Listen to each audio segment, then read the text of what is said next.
Од Чарлиеви ангели и ѕвезди на правосудството стана фиаско на системот. Две од нив веќе немаат функција, а третата се уште негодува зошто не ја избраа за шефица. Катица Јанева, Ленче Ристоска и Фатиме Фетај, специјалните обвинителки на кои одамна им се случи ерозија на рейтингот. Катица Јанева е надвор од Келија со пробацијска алка, а Ленче Ристоска си даде оставка бидејќи не можела повеќе да постапува во предметите Талир 1 и 2. Последиците од насаденото обвинителство се чувствуваат и по една деценија. Има и по 10 возила, пари, се што им е потребно да гонат, но тие реално испорачаа нула резултати, коментираат дел од познавачите. Адвокатот Дуковски вели дека решението на Катица за префрлање на предметите од СЈО во обвинителството, напишано и подпишано во затвор, е нивното невидено ремек дело досега. 17 предмети испорача, од кои што 3-4 беа чиста глупост, кои што немаа никаква врска со организиран криминал, како што се диво градби или даночно затојување кое што ги гони обичното обвинителство.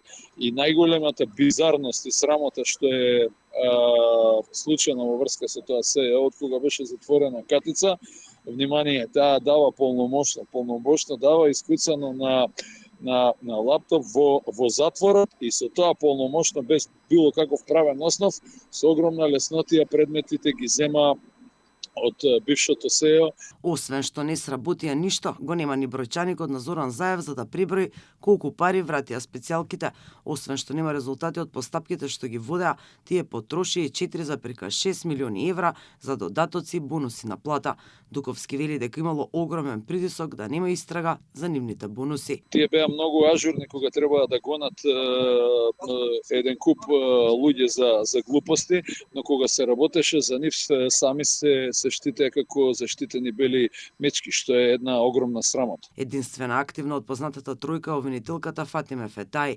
Пред неколку дена Фетај на денот на правосудството и замери на Илиевска од Советот на јавно обвинителство зошто гласала против нејзиниот избор за шефица на Вишото. По однос на интервјуто денеска кога бевме во Советот на јавните обвинители, ако не сте човек, не признавајте дека сум била најдобриот кандидат кој што бил на интервјуто и единствен кој што вреди да се гласи. Разбрав од медиумите дека денес сте биле против. Во ред. Образлучение. Од 20 предмети што ги отвори СЈО, вистинска правосудна завршница имаат само 10, додека останатите се заглавија во судските лавиринти или пропаднаа поради застарување. И покрај над 100 обвиненија и повеќе од 300 опфатени луѓе, конечните резултати се скромни. По згаснувањето во 2019 околу 20 предмети беа преземени од редовното обвинителство, но ниту тоа не донесе значаен пресврт. Дел од случаите со години се влечат без епилог, со укинувања и повторени судења.